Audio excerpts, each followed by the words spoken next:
Episode 10, The Bell Witch. Hey y'all, I'm Heather, and this is Poisoned Appalachia, the dark side of Appalachia. As always, thank you for listening. It's October, the spookiest month of the year, and some say the most wonderful time of the year, too. Oh, well, that would be me. Fall and Christmas are my favorite times of the year, the Burr months, as they say, September, October, November, and December. But I've always loved Halloween, so for the month of October, I'm going to do spooky episodes. Ghosts, haunted places, all things scary. This is going to be a fun month, I think. So let's start out with a bang, the Bell Witch. This is a crazy haunting story and one of the few unexplainable-ish ones. Skeptics can always find reasons to dismiss, so I'll try to cover both sides. And there is even a connection to a former president. Well, before he was president. Is this a witch, a spirit, a demon? The Bells never saw a witch. They called it a spirit. This all occurred in Robertson County, Tennessee. Robertson County is located in the central northern border of Tennessee. As of the 2020 United States Census, the population was 72,803 people. The county was named for James Robertson, an explorer, founder of Nashville, and a state senator who was often called the father of Middle Tennessee. Robertson County is not too far from the Nashville area. Although initially most settlers did not hold slaves, by the 1820s, planters began to cultivate tobacco, a commodity crop that was labor-intensive and depended on enslaved African Americans. The planters bought slaves to work their plantations as well as to care for the livestock they bred, thoroughbred horses and cattle.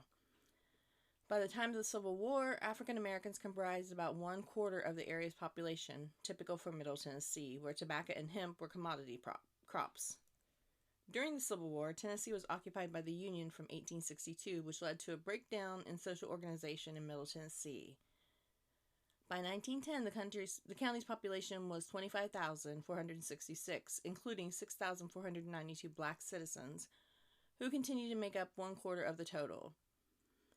Most of the residents were still involved in farm work, and tobacco was the primary commodity crop, but agricultural mechanization was reducing the need for laborers. Many African Americans left Robertson County and other parts of Tennessee in the Great Migration to northern and midwestern cities for employment and social freedom. According to Robertson County's website, the legends hidden in the hills and caves draw visitors curious about the tales of the Bell Witch, America's most famous spirit. In late summer, fragrant smoke settles over the fields of the county as tobacco farmers begin the process of smoking their crop in 100-year-old barns, producing our famous dark-fired tobacco. I knew I was going to say that. When I typed this up, I thought, I'm going to say dark-fried tobacco, but it is dark-fired tobacco. The area is loaded with history and culture, delicious food and drink, and opportunities for the whole family to enjoy true Southern hospitality. So that's a bit about Robertson County, but let's go into the big story, the Bell Witch. It occurred right there in Robertson County, Tennessee, in the town of Adams, all at the farm of John Bell Sr. He resided with his family along the Red River in an area currently near the town of Adams. According to legend, from 1870 to 1821, his family and the local area came under attack by the mostly invisible entity that was able to speak, affect the physical environment, and shapeshift. Some accounts record the spirit also having been clairvoyant and capable of crossing long distances of time with superhuman speed, or being in more than one place at one time. So let's start with John, or as the witch called him, Old Jack. Not sure why everyone was nicknamed Jack back in the old days. Even my grandpa, his name was Claude, but everyone called him Jack. It's just weird. But I digress. Born in Edgecombe County, North Carolina, Bell was an apprentice barrel maker during his formative years and later pursued a career in farming. He married Lucy Williams in 1782 when she was 12 years old and he was 32. Which I know happened a lot back then, but that's still gross. That's nasty. They settled on the farm he had bought previously. The Bells prospered over the next 8 years and were among the area's most successful planters. In the winter of 1804 to 1805, Bell and his family embarked on a journey over the treacherous mountains of North Carolina and East Tennessee that took them to an area called Red River, settling in the northwest section of present-day Adams, Tennessee. They made many friends and had a prosperous farm. Bell and his wife had 9 children. Jesse, Betsy, Richard, John Jr., Drury, Benjamin, Esther, Zadok, and Joel. Some say he may have come from North Carolina in a veil of suspicion. Supposedly, he was excommunicated for usury by the church there, which was a big part of it. Usury in this case is most likely used as to condemn taking advantage of someone's misfortune, or the legal action or practice of lending money at unreasonably high rates of interest. So, I guess he was like a loan shark. The hunting began sometime in 1817, so they'd been established in the area there in Tennessee for more than a decade. It all started when John Bell witnessed the apparition of a strange creature resembling a dog, but was misshapen, like its bones had been broken many times, and it had a large body, like the size of a wolf. It looked directly at John, much as a person would look at him. Some reports said that it had a head of a rabbit also, so I'm not sure if it was like wolf or rabbit, but anyways... Bell fired at the animal, but it took off and disappeared into the tree line. John walked over to where the dog was in the cornfield, but could see no signs that there was ever anything there. There were no tracks or anything. John kind of forgot about the dog, but when he looked back on it, this is when all the events first started to take place. Not long afterward, his son Drury also saw a strange-looking creature he hadn't seen before. It appeared to be a turkey, but larger than any turkey he'd ever seen. He ran to the house to get his gun, but by the time he got back to the field, the giant turkey was flying away. In both cases, father and son assumed that because they were living in a new part of the world, it was logical that they could see animals that did not live in North Carolina.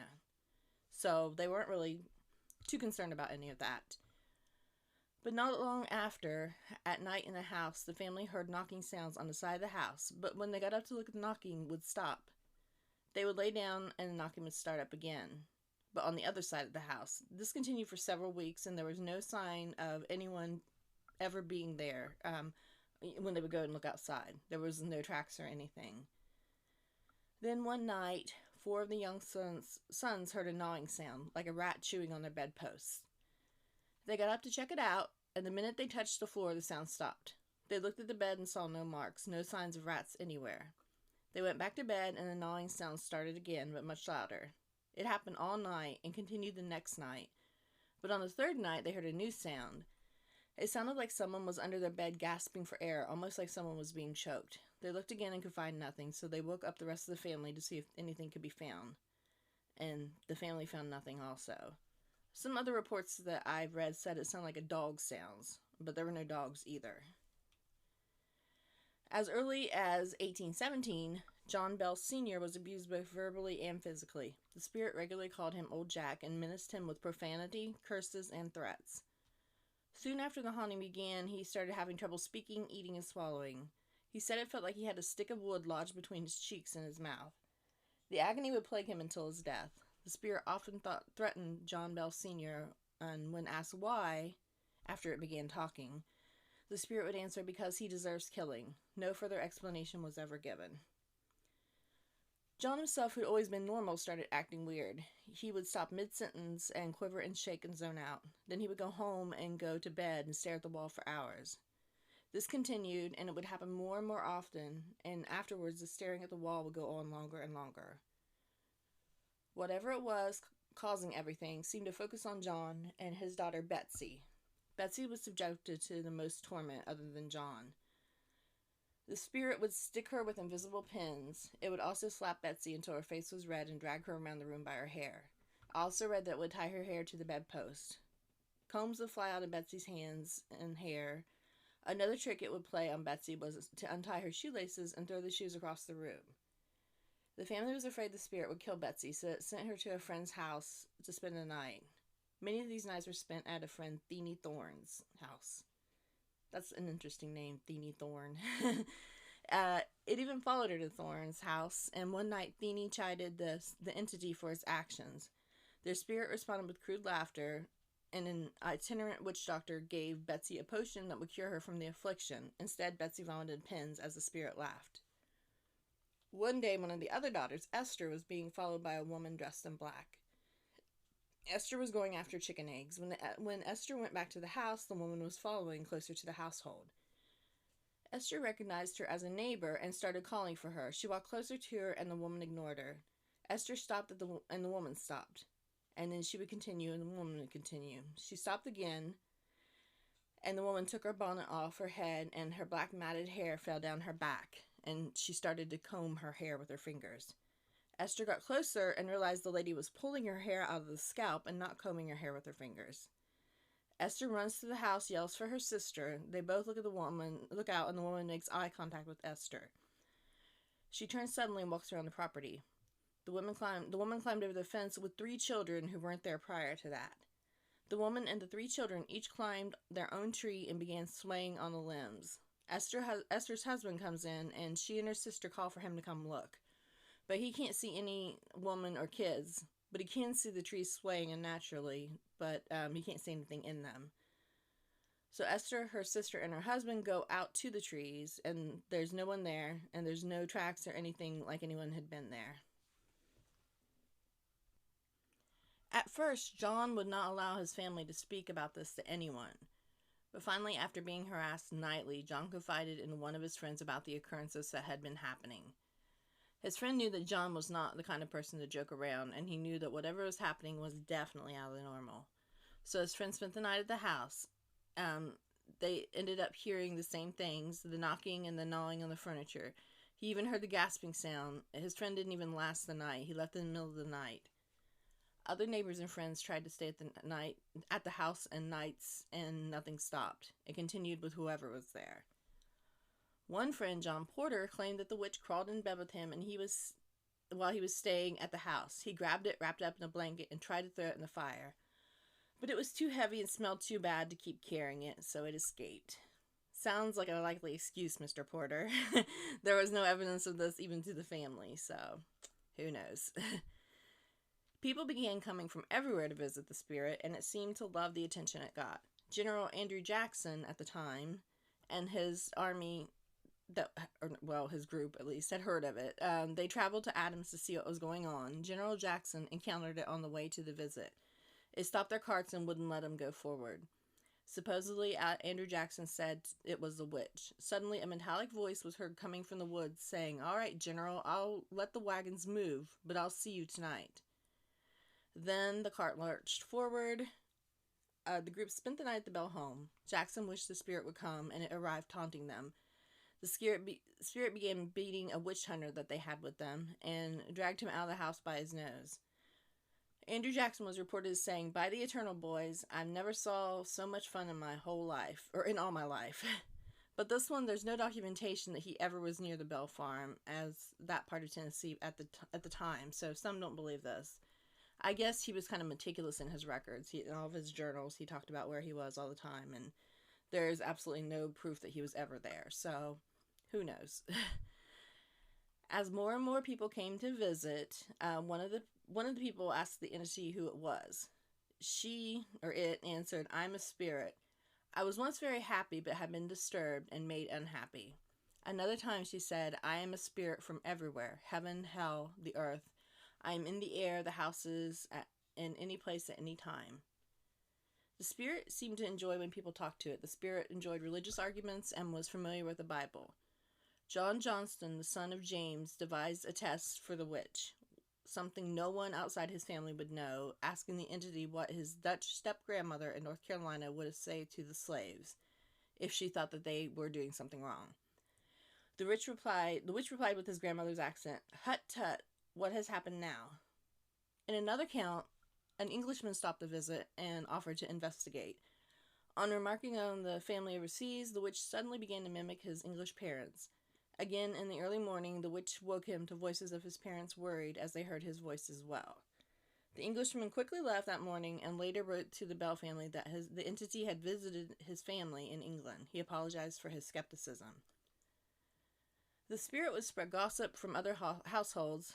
Someone tested the spirit. They would ask it questions, and it would leave and come back like it was checking on something, but always have the right answer.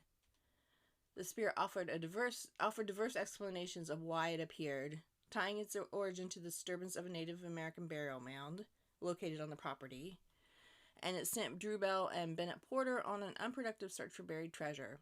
With the emergence of full conversations, the spirit repeated word for word 2 sermons given 13 miles apart at the same time. The entity was well acquainted with biblical text and appeared to enjoy religious arguments. It could show up as a rabbit, black dog, bear, and make different animal sounds. It could quote scripture in a way to astound the most learned minister. It took supreme delight in going to church, and later when the minister came to the Bell house repeating his sermon, mimic him exactly. The witch was omnipresent and omniscient. She replied to Mrs. Bell's inquiry about her son's trip to Carolina that he had returned and fared badly, and thus heralded his return before the family saw him. She repeated Parson Johnson's sermon, delivered 13 miles away to the parson himself, which I think I mentioned a minute ago, as he sat there that night in Mr. Bell's house. The witch became profane and ribald and howled, saying and swore. John Jr. and the spirit often had deep intellectual conversations. He often called her the spirit of the damned. Even so, the spirit did not harm him. Instead, it would give him good advice, which he usually ignored. After a while, the spirit would take a break from hurting the Bell family and would have conversations with them. On one occasion, which I think this is the same thing I talked about before, but I'm not sure. I couldn't really tell when I was researching. But it says on one occasion, John Jr. was discussing a trip by horseback he was going to take to North Carolina to settle some family business. The spirit broke the conversation and told John Jr. that it would be a wasted trip, as the matter had already been settled. She advised him that a rich woman was on her way to Robertson County to visit friends. Because both were unmarried, they could meet and have made a good couple. He went anyway. The trip was wasted, and he might well have missed the love of his life. So maybe he should have listened to her. The spirit gave specific instructions for locating the treasure. I think this is also about the Native American burial ground.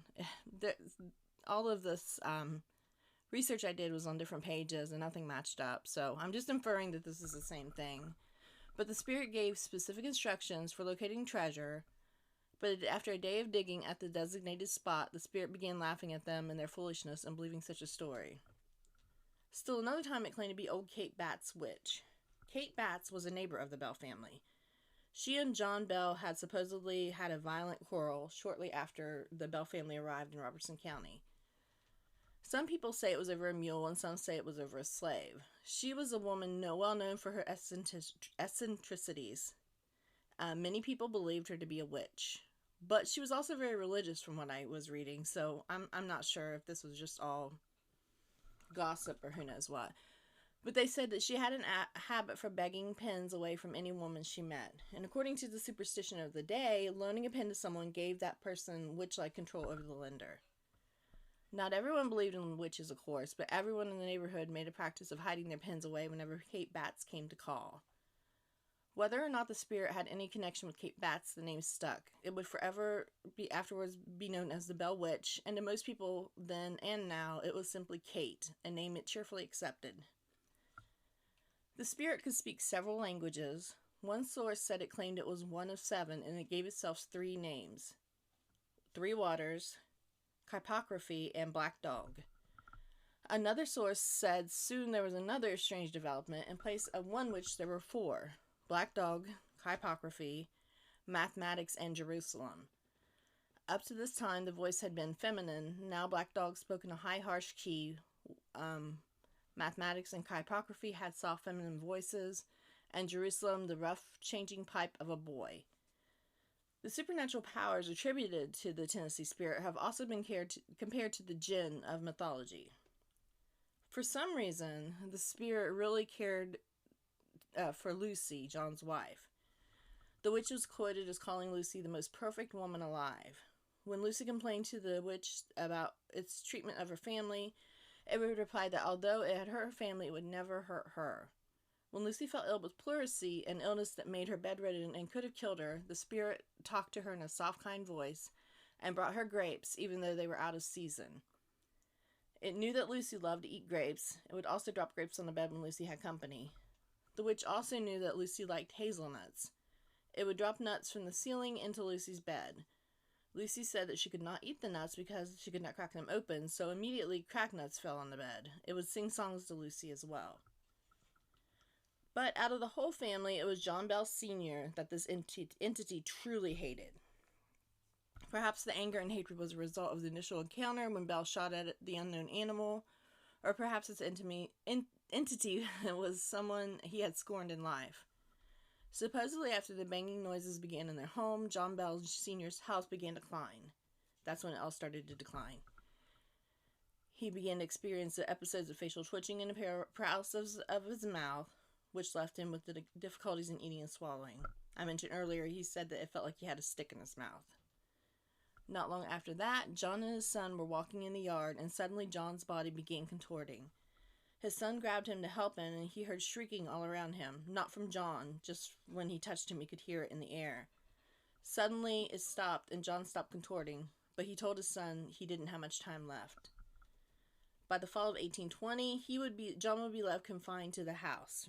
Reveling in Bell's illness, the entity would remove his shoes when he tried to walk or slap his face when he began to experience seizures. Its voice could be heard all over the farm, cursing and chastising old Jack Bell. December 19th, 1820, John was in bed and didn't get up. They went to check on him and they couldn't wake him up. They went to the medicine cabinet and found a vial of dark liquid and nothing else. They called a doctor, and he didn't know what it was either, but he told them to test it on the animal. They found a stray cat and gave it to it, and it died immediately. Which, poor kitty, like, what the heck? Why didn't they try it on another family member? But y'all know I'm an animal lover. But then John died the next day. The haunting stopped pretty much after that, and he was the only death attributed to a spirit ever. While investigating, the police heard a disembodied voice say, "I killed it. I did it. I killed old John." This voice had been heard by the family oftentimes before. She also was noted to be at his funeral singing songs and interrupting the service. Like, what the heck? She couldn't even leave them alone at the funeral. I don't know. It's crazy. After all this, young Betsy Bell continued to be the primary target of the witch mischief, with everything supposedly came to a head when Betsy decided to marry her husband-to-be. His name was Joshua Gardner. He was a young man who lived in the same community, and although the couple had their parents' permission to marry, they did not get the permission of the witch. It's said that Betsy and Joshua were followed by the unwelcome taunts of the witch, continually demanding that Betsy not marry her beloved. Perhaps Betsy's patience wore thin, or she finally began to agree with the witch. But on Easter Monday, 1821, Betsy met Joshua at the river and called off their engagement. And after that, the supernatural disturbances started to fade. Over the years, many have reported seeing different things in the property, in the caves around the property. And all around Robertson County, different mysterious things have happened that people attribute to the Bell Witch. But nothing really of any substance. I mean, the Bell family was the one that was mainly targeted, and it pretty much stopped after that. So, do you believe it was a witch or a spirit or even a demon? Was it a hoax? Was it mass hysteria? I honestly don't know, but the skeptic part of me wants to go over some things that may have or could have happened. So none of this comes from the direct family. There's no official record, but word of mouth of it being passed down. Even with Andrew Jackson's visit, there's no official record, which I mentioned earlier, of him being near the family, or that Adams, Tennessee during the time. The most famous book with most of the information was written by Martin Van Buren Ingram. And that was in the late 1800s, many years after all this occurred. Today, the legend of the Bell Witch is considered one of the most documented hauntings in American history. However, were it not for Martin Van Buren Ingram, the story may have long ago faded into obscurity. In 1866, with no prior experience in editing and publishing, he did begin a career in it, actively working in the newspaper industry until 1881, when poor health and family tragedy limited his interest and ability to continue. But sometime between 1890 and 1892, Ingram would travel to Adams, Tennessee, the community of Red River and Cedar Hill, for the purpose of viewing the grounds where the historic and most intensely thrilling events were enacted 75 years ago. There he would interview individuals who were then living and familiar with the wonderful phenomena that awakened such widespread sensation. Ingram would then write several reports about the Bell Witch. He wrote a book named, and I quote, this is a long title, An authenticated history of the famous Bell Witch, the wonder of the 19th century, an unexplained phenomenon of the Christian era. The mysterious talking goblin that terrorized the west end of Robertson County, Tennessee, tormenting John Bell to his death. The story of Betsy Bell, her lover, and the haunting Sphinx. So yeah, that title's a mouthful. The introduction of Ingram's book included a letter from James Allen Bell, grandson of John Bell Sr. The letter explains that John Bell's sons had decided that none of their family papers were made public until the last immediate family member died, an event which occurred in 1891 when the youngest member of the family, Joel Egbert Bell, passed. It is believed that Ingram had developed a friendship with John Bell prior to his death, or Joel Bell prior to his death, and it is from Joel that Ingram received insight. So he actually, I'm sorry, so sorry, I lost my place. He received insight. However, being the youngest, his knowledge of the events came mostly from listening to the tales of his mother and siblings and not his actual memories. Ingram's introduction also speaks of a family notes and a diary given to him by James Allen Bell that had been written by Richard Williams Bell when he was 35 years old in 1846. Richard Bell had been between 6 and 10 years old when the entity first manifested itself in the family home, and he was about 17 when it returned in 1828. That was when it was going after Betsy and trying to stop the marriage. The family manuscript, totaling about 90 pages, is the only known first-hand account of the Bell Witch. Yet, it also casts a shadow of the that's such a hard word to say, legitimacy of the legend. It is believed that no one outside of Ingram ever actually saw the Bell family manuscript, leading some to question the paper's existence, suggesting that the entirety of the Bell Witch legend was conceived of by Ingram himself, the product of a newspaper man's imagination and ability to capture the public's attention. But it was mentioned in print prior to Ingram's. One such article was purportedly published in 1849 in the Saturday Evening Post, believed to be the earliest written public record concerning the events surrounding the Bell family. It, like the Bell manuscript, has been lost. A reprint of the article from February 7th, 1856 edition of Vermont newspaper, the Green Mountain Freeman, was published under the title The Tennessee Ghost. So, if the events ever happened at all is under question.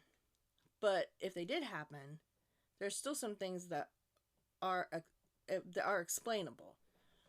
John Bell's fits he had could easily have been seizures, or maybe Parkinson's or multiple sclerosis, something like that. Strokes, who knows? But it was probably something not known at the time, so, it seems supernatural. I read from a very old article that some thought it was Betsy or John Jr. putting on like a ventriloquist or something. It also mentioned something about maybe a traveling circus group that could be fooling them, but I really couldn't find anything about that, and I'm not sure what there would be the reason to do that. The animal part, when they saw the animals at the beginning, could just be like the Flatwoods Monster and the Mothman. Maybe they were seeing something entirely normal, but the light of the day or night distorted it, making it look like something else. John Bell may have actually been poisoned, too. That could very well have happened. But was it the Bell Witch that did it? Or maybe someone closer to him? Someone most definitely alive. Heck, maybe it was Lucy herself, since the spirit loved her so much. Who really knows? But let's look at the other side of the things. What if it really was something supernatural? What was it? And why did it choose the Bells? The story of Kate Batts may have been right. Maybe she was a witch, and John Bell did something to her to upset her enough to curse him by sending a spirit to attack the family. Maybe she liked Lucy and didn't want her to be attacked. This angle also I've not seen, but what if Lucy herself set the spirit on the family? Maybe John did something to her or her family. But I can't imagine that Lucy would set it on her daughter. So who knows? If it was just a ghost, where did it come from and how did it behave the way it did? And why the Bells? Was it a Native American spirit? Did they put their house on some sacred land? If it was supernatural, I feel like it had to have been more like a demon or something. I feel like it was too evil to be anything else. It knew several languages and mentioned others. It can talk in different voices. Definitely sounds like demonic activity to me. Which I don't even know if demons exist, but if they do, it definitely sounds like demonic activity. So what do you think it was? I'm kind of skeptical on this one. I always say whatever the people experienced was real to them, but I don't even know if they experienced anything or if it was just an old tale that told that became became a belief of people. It's like that telephone game. Things are passed down and it changed and passed down and changed and passed down. So who knows? But as I say, I always try to keep an open mind about things, and we don't know what all's out there in this world. I will say, if the Bell Witch is real, it's absolutely terrifying that a family went through all of that. No matter if it's real or not, it's still a legend told to this day. And I'm sure it brings a lot of publicity and traffic into Robertson County, which is always financially good for an area. I feel like you should always lean into your local legends. You can visit the Bell Witch Cave. Their website says the historic Bell Witch Cave has preserved some of the artifacts from the original Bell Cabin, such as a chimney stone and an iron kettle. You can see these items along with newspaper articles, photos, and other artifacts from the time period in which John Bell and his family resided there. When touring the reconstructed John Bell Cabin, you can do a lantern tour at night. They even have overnight paranormal investigations that you can do. So if you're ever in the area and you're into that kind of stuff, definitely go check it out. So, Spooky Monday number 1 is done. 3 more to go. As always, thank you for listening. Y'all rock. I love you all. Please like and share this podcast. Rate it if you can. No one's rated me yet except my mom, and that kind of makes me sad. So if you can rate me, that would be awesome. Follow me on socials under Poisoned Appalachia. I'm on Facebook, Instagram, Threads, TikTok, and YouTube. You can also contact me on Facebook or through my email, poisonedappalachia@gmail.com. Facebook is really the best way to contact me. That's what I'm on the most. But thanks, y'all, and have a great week. And next week, hopefully, will be even more exciting. Bye-bye.